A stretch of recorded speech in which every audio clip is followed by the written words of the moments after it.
Our ear is made up of three different sections: the outer, middle, and inner sections. The outer section of the ear, known as the pinna, is responsible for our sense of hearing. Sound waves are conducted from the outer ear to the eardrum, also known as the tympanic membrane, in the middle of the ear and cause vibrations, which would then reach the cochlea in the inner ear. Attached to the cochlea and the nerves in the inner ear is the labyrinth, which are canals filled with fluids known as endolymph, and a part of our vestibular system. The vestibular system manages the postural equilibrium of our body and simultaneously coordinates the position of our head. There are two sets of organs in the labyrinth which work together to determine our sense of position and motion, through dealing with events within the body itself. The first set of organs consists of three semicircular canals, which are situated 90 degrees from one another. This thus enables us to experience rotational activities in three-dimensional space. The endolymph is responsible for our balance and sense of angular position by stimulating the canals. This is known as the hydrodynamic concept. When our head moves, the endolymph do not move in sync due to inertia, as depicted. The endolymph will lag behind, and the pressure it exerts on the hair follicles in the canals will cause the follicles to be deflected in the opposite direction.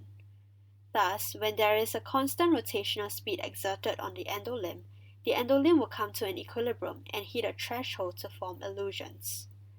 This was experienced in one of the stimulations during our trip to the Republic of Singapore Air Force, known as the somatogyral turntable.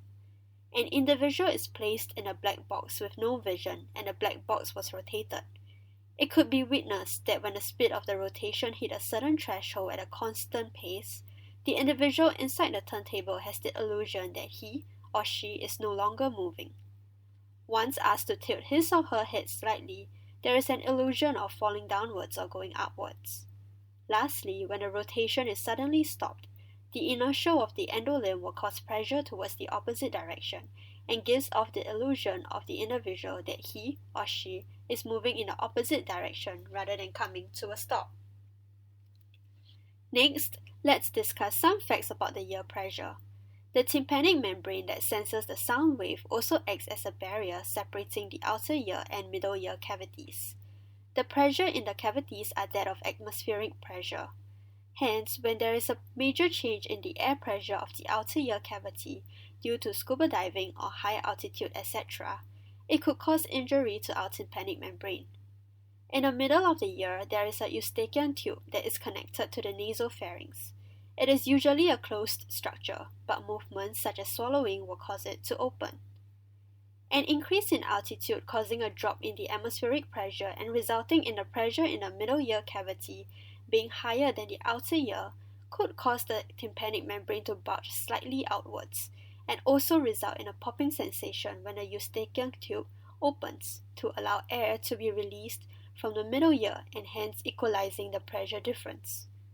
Conversely, during scuba diving, when the atmospheric pressure increases, the pressure in the middle ear cavity will be lower than that of the outer ear, causing the tympanic membrane to converge in slightly. This would similarly result in the opening of the eustachian tube for the pressure to equalize. When the rate of change of the atmospheric pressure occurs at an extremely high rate, manual opening of the eustachian tube, such as by swallowing or blowing the nose, can allow faster equalization of the ears and prevent perforation of the tympanic membrane.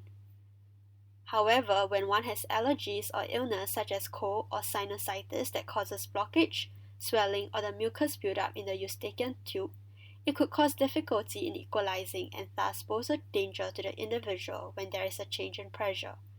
Therefore, it is not recommended for one to scuba dive or take an airplane when suffering from such illness. Our ear is one of stunning design and amazing physiology that enables us to communicate, balance, and with essential relations to our nose, throat, and even our nervous system.